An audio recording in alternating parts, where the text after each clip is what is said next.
Hello everyone, আমি স্বস্তিকা। আজ বানিয়েছিলাম পালক ডাল।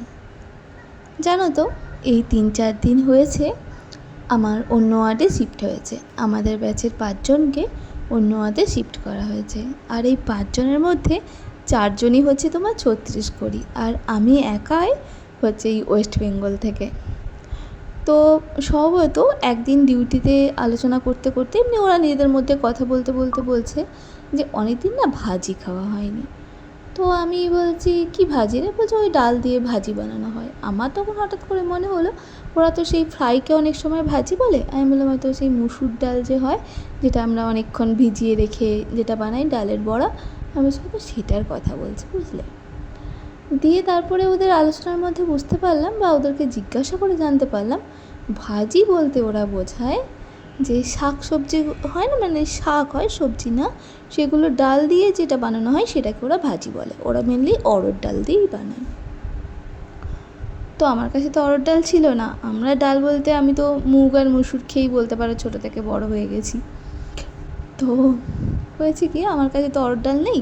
আমি কী করেছি, বাজার থেকে আসার সময় এই পালং শাকটা নিয়ে এসেছি। ওদের এই কথা শুনে না আমার খুব ইচ্ছে হয়েছে, আর ভাবছি সত্যি তো কত ইজিলি বানিয়ে নেওয়া যায়, অথচ কত হেলদি একটা খাবার, পেটও পুরো ভরে যাবে।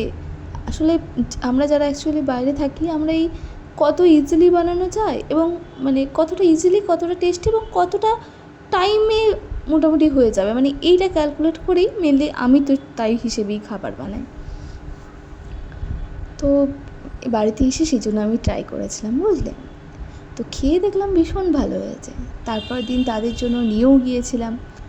এবারে ওরা অবশ্য যেইভাবে আমাকে রেসিপি বলে দিয়েছিল সেইভাবে আমি সম্পূর্ণ বানাতে পারিনি, আর বানাইওনি নিজে ইচ্ছে করেই। কারণ এবারে কী বলো তো, ওদের খাবারের টেস্ট আমাদের খাবারের টেস্ট এতটাই আলাদা আলাদা হয় যে হয়তো আমি ওদের মতো করে বানালে আমার হয়তো খুব একটা ভালো লাগতো না।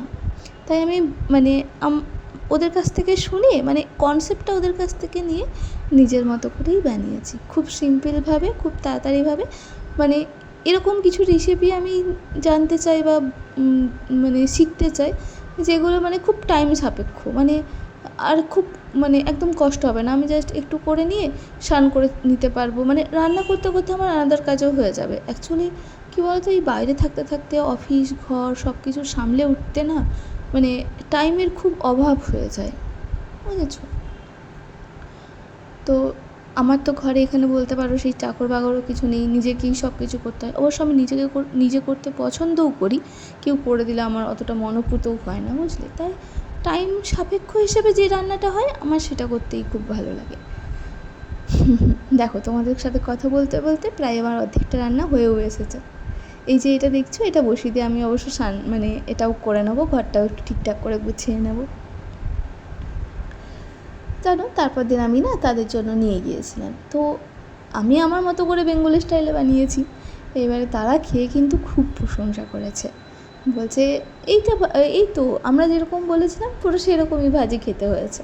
তো আমি মনে মনে ভাবছি, আমি তো রসুন আদা এসব তো কিছুই দিইনি, সরি রসুন তো না, ওরা তো আদা শুধু দেয়। আচ্ছা, মনে মনে ভাবছি আমি তো আদাও দিইনি, শাকটাও ভাজিনি, তবুও বলছে ওদের মতো করে খেতে হয়েছে। যাই হোক, নিশ্চয়ই আমিও তো ট্রাই করেছি, আমারও খেতে খুব ভালো লেগেছিলো।